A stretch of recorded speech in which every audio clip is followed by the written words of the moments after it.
Hello class third. हम लोग continue करेंगे चैप्टर 2। ओके, तो प्रीवियस क्लास में हम लोगों ने पढ़ा व्हाट इज़ एनवायरनमेंट। एनवायरनमेंट क्या होता है? जो कुछ भी हम अपने आसपास देखते हैं, living thing, non living things, जो कुछ भी आप अपने आसपास देखते हो वो सब किसके अंदर इंक्लूड होता है? एनवायरनमेंट के अंदर। और हमें अपने एनवायरनमेंट को क्लीन रखना चाहिए। तो हम किस तरीके से अपने एनवायरनमेंट को क्लीन रख सकते हैं, लेकिन उसके बाद भी कुछ चीज़ें हैं, कुछ ऐसी चीज़ें होती हैं जिसकी वजह से हमारा एनवायरनमेंट जो है वो क्या हो जाता है? गंदा हो जाता है। तो वो सब्सटेंसेस जो हमारे एनवायरनमेंट को गंदा करते हैं उनको बोलते हैं पॉल्यूशन। और ये पॉल्यूशन कितने टाइप के होते हैं? 4 मेन टाइप्स के, जो हम लोगों ने लास्ट क्लास में पढ़ा। एयर पोल्यूशन, और जो बाकी 3 हैं water pollution, soil pollution and noise pollution, हम लोग करेंगे इस क्लास में। तो सबसे पहले स्टार्ट करते हैं water pollution. Water pollution, we get water from various natural water bodies such as ponds, rivers and seas, along with human-made structures such as wells and tanks। तो हम लोगों को पानी कहाँ से मिलता है? आपने कभी सोचा है कि ये जो हम लोग वाटर पीते हैं ये आता कहाँ है? तो ये कई सारी वेरियस नेचुरल वाटर बॉडीज़ होती हैं। आपने कभी देखा होगा पॉन्ड्स होते हैं, जो छोटे छोटे तालाब होते हैं, रिवर्स बड़ी बड़ी नदियाँ, एंड सीज़। लेकिन सीज़ का जो पानी है वो पीने लायक नहीं होता है ना। एंड अलोंग विद, इसके साथ साथ कुछ ह्यूमन मेड स्ट्रक्चर्स भी होते हैं, लाइक वेल्स यानी कि कुएं, टैंक्स जिसमें कि पानी स्टोर कर लिया जाता है ना। Water is a basic human need. ये तो सबको पता है कि किसी भी ह्यूमन बीइंग को जीने के लिए वाटर जो है वो कितना इम्पोर्टेंट है। And we need water to cook, drink, bath and wash clothes among other things. तो हमें पानी पीने के लिए, उसके साथ साथ खाना बनाने के लिए, नहाने के लिए, अपने कपड़े वॉश करने के लिए, और भी बहुत सारी चीज़ों को, जैसे कि हमें वाटर, प्लांट्स में वाटर देने के लिए हमें यूज़ करना होता है। And how ever human have polluted water through various activity. और इसके बावजूद भी जो ह्यूमन बीइंग्स हैं, जो हम लोग हैं, वो क्या करते हैं? कुछ कुछ इस तरीके की हरकतें करते रहते हैं, कुछ कुछ ऐसी एक्टिविटीज़ करते हैं, और अपने इस वाटर को, जो कि हमारे लिए इतना इम्पोर्टेंट है, इतना एसेंशियल है, हम उसे क्या कर देते हैं? गंदा कर देते हैं। The polluted water is unsafe to drink as it may cause different types of diseases such as typhoid and jaundice। जो ये पॉल्यूटेड वाटर होता है, जिसको कि अगर हम पी लेते हैं तो ये बहुत ज़्यादा अनसेफ होता है, और इससे कई टाइप की बीमारियां जो हैं वो हो सकती हैं, जैसे कि टाइफाइड, जॉइंडिस। तो हमें हमेशा, आप देखते हो ना, सब जगह लिखा होता है कि स्वच्छ पानी पीजिए, है ना। तो वो क्यों लिखा होता है? क्योंकि हमें इस टाइप की बीमारियां ना हो जाएं, क्योंकि अगर हम गंदा पानी पीते हैं तो बहुत सारी बीमारियां होने का खतरा रहता है। कॉजेज़ ऑफ वाटर पोल्यूशन, क्या कॉजेज़ हैं, कैसे होता है ये water pollution? Throwing household and factory waste into the water bodies.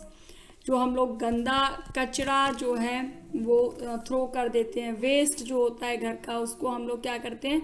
Water bodies जो होती हैं, कहीं नदियों में, तालाबों में, जो भी अपने आसपास होता है, हम उसमें बहा के आ जाते हैं। Next, washing clothes and utensils in water bodies. हम अपने जो कपड़े हैं, हमारे जो बर्तन हैं, वो भी हम लोग कई बार क्या करते हैं? इन वाटर बॉडीज़ में ही वॉश कर लेते हैं। आपने देखा होगा गांव में तालाबों के किनारे जो हैं, लोग जा कर के अपने कपड़े जो हैं वो वॉश करना, क्लोथ्स को वॉश करना स्टार्ट कर देते हैं। Bathing animals in water bodies, बल्कि कई बार तो ऐसा भी होता है, अगर आप कभी गांव गए हों तो आपने देखा होगा कि कुछ जो लोग होते हैं वो अपने एनिमल्स को भी इन पॉन्ड्स में जो हैं वो नहलाने के लिए ले जाते हैं। Spilling oil from ships in seas and oceans.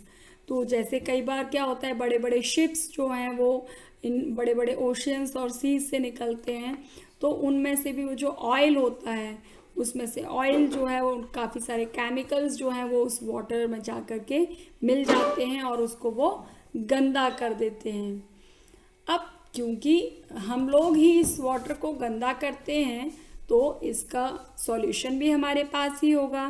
क्या वेज हो सकते हैं, किस तरीके से हम वाटर पोल्यूशन को कंट्रोल कर सकते हैं? तो देखिए क्या क्या वेज हो सकते हैं। We should not throw household waste in water bodies. तो हमें क्या करना चाहिए, हमें जो कचरा जो हम लोग ये पानी में फेंक देते हैं वो हमें बिल्कुल भी नहीं फेंकना चाहिए। And ensure that factory waste is not released into water bodies. और हमें ये भी इंश्योर करना चाहिए कि जो फैक्ट्रीज का वेस्ट है वो इन वाटर बॉडीज में जा कर के ना छोड़ा जाए। And oil spilling is water bodies should be band. और ये जो किसी भी तरीके से जो शिप्स में से जो ऑयल जो स्पिलिंग करता है तो वो किसी भी तरीके से बैंड होना चाहिए, यानी कि इसको प्रतिबंधित किया जाना चाहिए। And do not make water bodies dirty by bathing, washing clothes, etc. और हमें ये जो हरकतें करते हैं हम लोग जा कर के उसमें नहाना, कपड़े धोना, अपने एनिमल्स को उसमें जा कर के नहलाना, ये सारे काम जो है वो हमें नहीं करने चाहिए। यानी कि जो काम करने से वाटर गंदा हो रहा है वो काम हमें नहीं करना चाहिए। तो इसी तरीके से हम कंट्रोल कर सकते हैं वाटर पोल्यूशन को। ओके, तो नेक्स्ट देखते हैं soil pollution. What is soil pollution? Soil pollution occurs when the soil gets spoiled and unsuitable for growing crops। तो सॉइल पोल्यूशन क्या है? सॉइल पोल्यूशन कब होती है? जबकि सॉइल जो है वो बिल्कुल बेकार हो जाती है, अनसूटेबल हो जाती है कि उसमें क्रॉप्स जो है वो हम नहीं उगा पाते। इस तरीके की अगर वो हो जाती है तो वो क्या होता है? Soil pollution.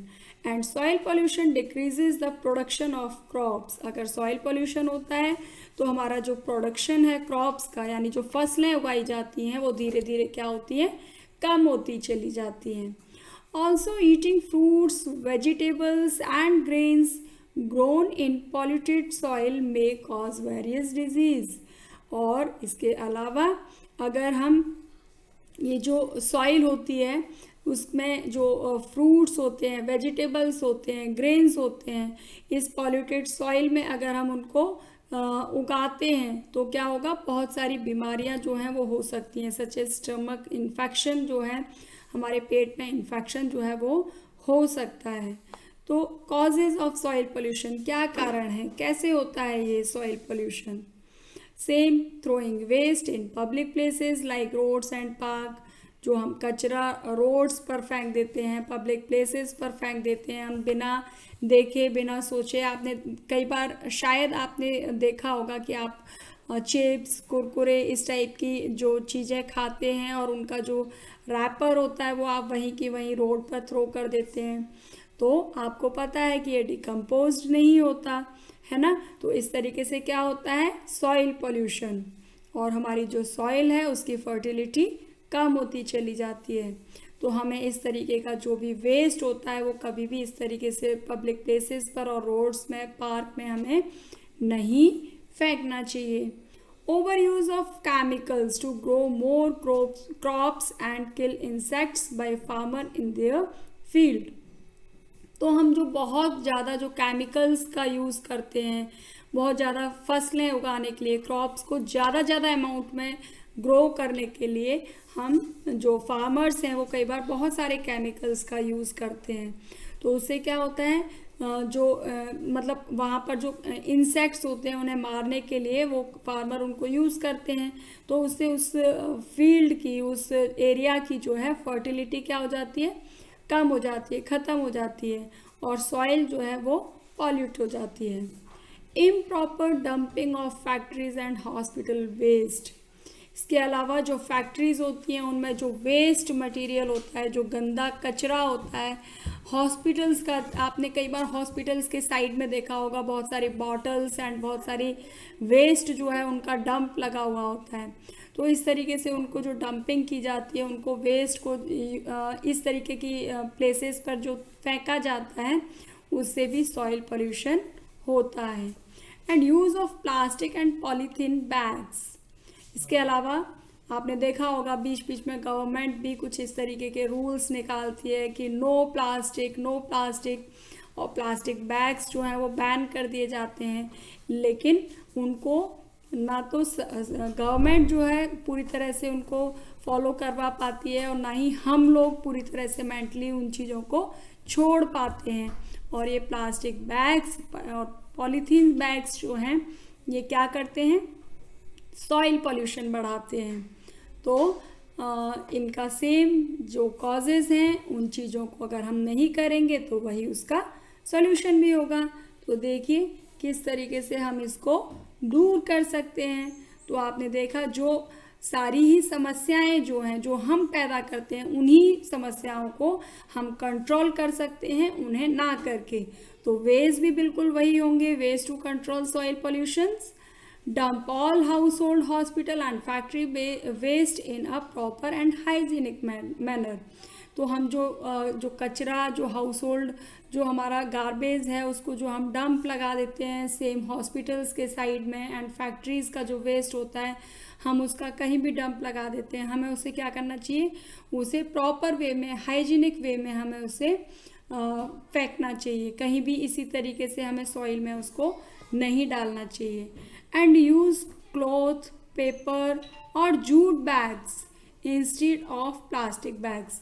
तो आपने देखा होगा कुछ टाइम पहले भी प्लास्टिक बैग पर गवर्नमेंट ने काफ़ी बैन लगाया था, और घर से अपना कैरी बैग लेकर के जाएं, कुछ क्लॉथ का बैग लेकर जाएं, कुछ जूट बैग्स लेकर जाएं, और प्लास्टिक बैग्स को हम यूज़ ही ना करें, तो हम काफ़ी हद तक सॉइल पोल्यूशन को रोक सकते हैं। लेकिन इतने के बाद भी लोग जो हैं उसको करने से नहीं बाज आते हैं, और ये सॉल्यूशन इसका नहीं हो पाता है ना। तो next is noise pollution. Noise is the sound which is displeasing to our ears. तो नॉइज़ क्या होता है, बेसिकली नॉइज़ मतलब इस तरीके के साउंड जो हमारे कानों को सुहाने वाला जो साउंड ना हो, मतलब जो कानों के लिए अच्छा ना हो, वो नॉइज़ जो उस तरीके का जो नॉइज़ हमें सुनाई देता है वो होता है नॉइज़ पोल्यूशन। जैसे आप देखते हैं कई बार शादियों में, पार्टीज़ में बहुत हाई वॉल्यूम में स्पीकर्स, लाउड स्पीकर्स चलाए जाते हैं। सेम अगर आप रोड्स पर निकल जाते हैं तो व्हीकल्स में बहुत तेज़ तेज़ हॉर्न जो हैं वो होते हैं। वो क्या होते हैं, काफ़ी अनप्लीजेंट साउंड्स होते हैं जो हमारे कान को बिल्कुल भी सूट नहीं करते। तो उससे क्या होता है, हमारे कानों के पर्दों पर सुनने में काफ़ी सारी बीमारियां जो हैं वो होने के चांसेस होते हैं।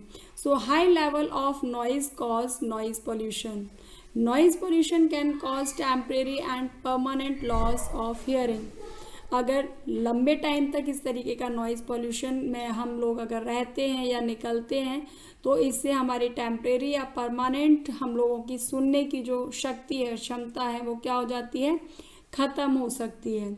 तो ये नॉइज़ पोल्यूशन भी जो है वो काफ़ी डेंजरस होता है। तो क्या कॉजेज़ होते हैं नॉइज़ पोल्यूशन के?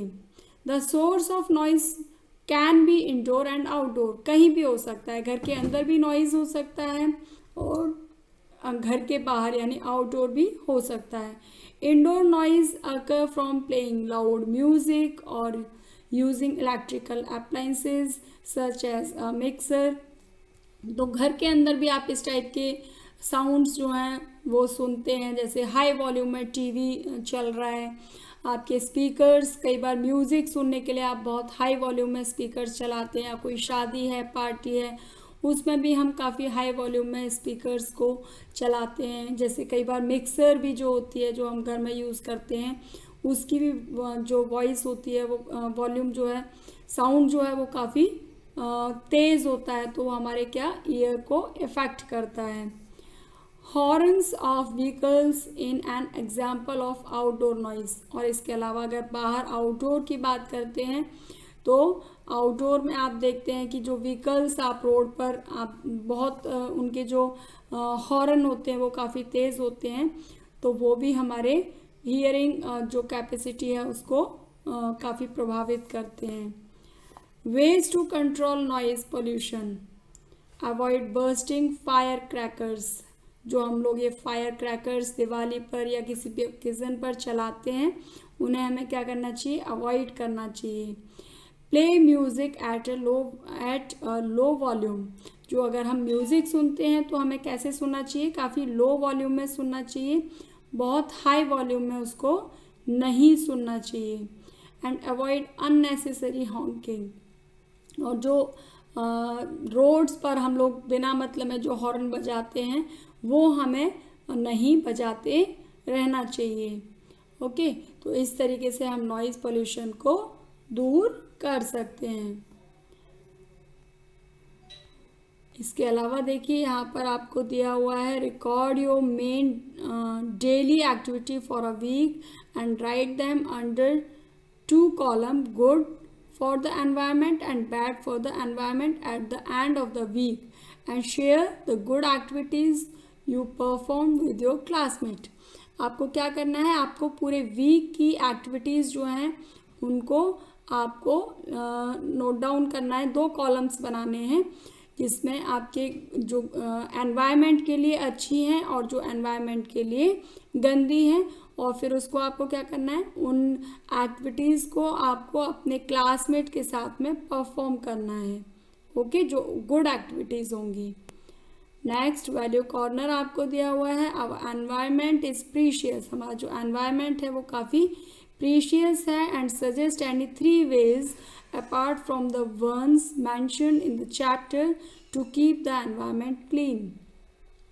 तो आपको करना क्या है, कुछ 3 ways आपको ऐसे सजेस्ट करने हैं जो इस चैप्टर में दिए हुए हैं, उनके अलावा आपको 3 ways ऐसे आपको बताने हैं जो हमारे एनवायरनमेंट को क्लीन रख सकते हैं। तो ये आपका होमवर्क है और आपको करना क्या है, इस चैप्टर को रीड करना है 4-5 टाइम्स, और जो भी हार्ड वर्ड्स आएंगे उनकी स्पेलिंग्स को लर्न करना है। और आपको ये जो noise pollution, soil pollution, water pollution के कुछ पिक्चर्स लेने हैं और इनको अपने वाइट पेज पर लेफ़्ट साइड में पेस्ट करना है, और इनके noise pollution, water pollution, soil pollution, जो भी सारे 4 पोल्यूशंस हम लोगों ने अभी पढ़े उनको, उनके कॉजेज़ और उनके ways to control these pollutions आपको लिखने हैं। Okay, this is today's homework, और नेक्स्ट क्लास में करेंगे हम लोग exercise of this chapter. Till then, bye bye.